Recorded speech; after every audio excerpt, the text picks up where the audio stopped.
Arch Manning will start at least one game for Texas, but Quinn Ewers will remain QB1.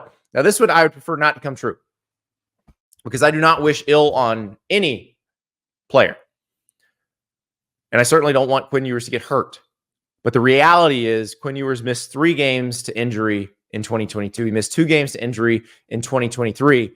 And this is a broader point about how good is your backup quarterback if you are a team that wants to compete for the national title. Because if you do, it is a long season, a long, long season.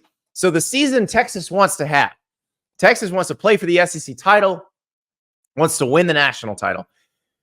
If you make the SEC title game and you wind up playing for the national title, depending on whether you win or lose the SEC title game, you were either playing 16 or 17 games.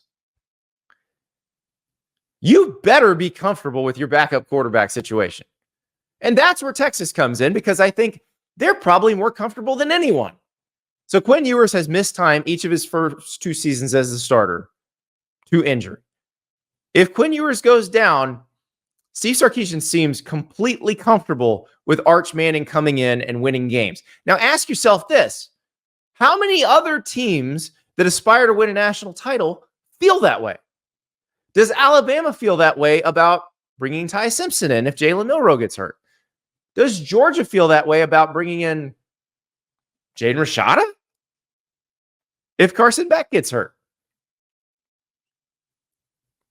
Ohio State, is it one of the guys who's been on the roster?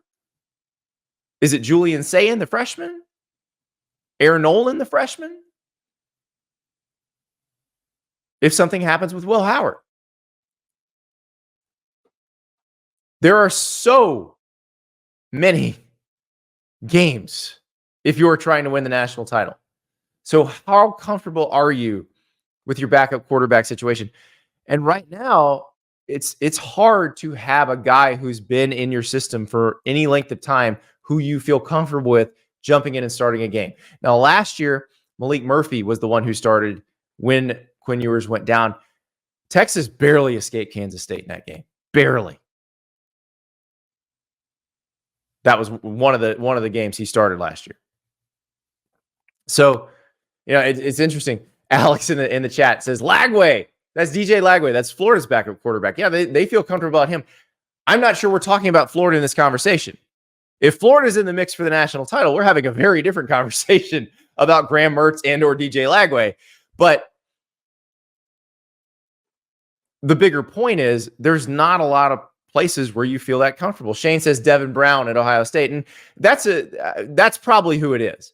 Devin Brown was supposed to be the guy who carried them in the bowl game last year. He gets hurt at the beginning of the bowl game. We never really got to see what he could do. But Devin Brown is probably the guy if something happens at Ohio State. But Arch Manning feels like the most comfortable you'd be in this situation. Last year, Georgia, I think, would have been comfortable if Brock Vandagriff had to come in down the stretch. But now Brock Vandagriff is the starter at Kentucky. And that's why I said, what is it? Is it Jaden Rashada now at Georgia? If that's what happens. So it is going to be just a different situation. Oregon is a good example. So Dylan Gabriel is the starting quarterback at Oregon. Dante Moore, probably your backup. Ty Thompson was the longtime backup. Now he's gone, went to go find a place he could start. So how comfortable are you with your backup? Because this is going to be a long, long season if you aspire to win a national title. And Texas, I think, feels very comfortable with their quarterback room that if they need to replace Quinn Ewers for any length of time, they're good with Arch Manning.